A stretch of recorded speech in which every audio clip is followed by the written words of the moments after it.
Sunan Kudus. Asal-usul Sunan Kudus, Jafar Shadiq, yang juga dikenal dengan nama Raden Undung, lahir pada 9 September tahun 1400 Masehi. Sunan Kudus merupakan putra dari Raden Usman Haji atau Sunan Mudung, seorang tokoh yang juga berperan penting dalam penyebaran Islam di wilayah Jipang Panolan, Blora, Jawa Tengah. Sunan Kudus dikenal dengan julukan Wali Al-Ilmi, yang berarti wali yang berilmu. Sunan Kudus wafat pada tahun 1550 di kota yang menjadi pusat dakwahnya, yaitu Kudus.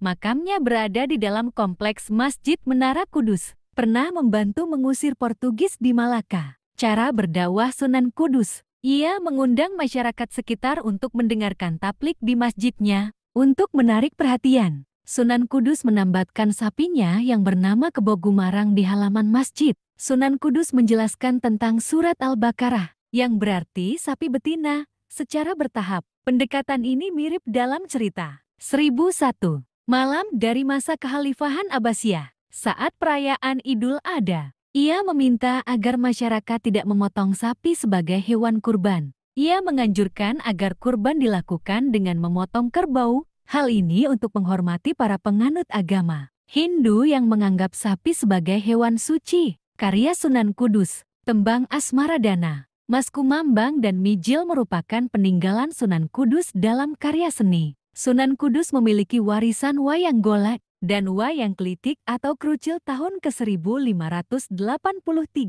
Wayang golek mulai populer di Tanah Sunda pada masa pemerintahan Panembahan Ratu Cicit Sunan Kudus. Salah satu dalang wayang klitik Kudus adalah Sutikno, Karomah Sunan Kudus. Pertama memiliki rompi ajaib yang bisa mengeluarkan jutaan tikus untuk menaklukkan musuh Demak. Kedua mampu menyembuhkan wabah penyakit di Arab. Peninggalan Sunan Kudus. Pada tahun 1530, Sunan Kudus mendirikan sebuah masjid di Desa Kerjasan, yang kini dikenal sebagai Masjid Agung Kudus. Arsitektur Masjid Kudus yang menampilkan ciri-ciri khas agama Hindu dan Buddha, seperti menara, gerbang, dan pancuran padasan yang digunakan sebagai tempat berwudu. Pancuran melambangkan 8 jalan Buddha. Sejarah Kota Kudus. Ia pernah menetap di Baitul Maqdis untuk belajar agama Islam. Ketika itu di sana sedang berjangkit wabah penyakit, sehingga banyak orang yang mati. Berkat usaha Jafar Shadiq,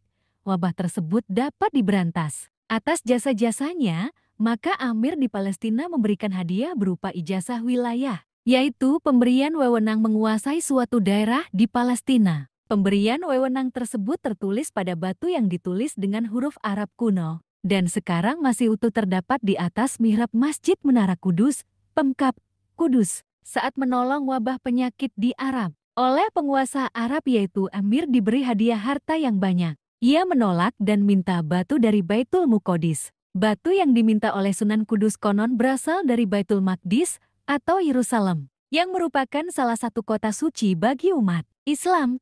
Jadilah nama kota Kudus artinya kota suci. Sumber Kumparan.com dan lain-lain.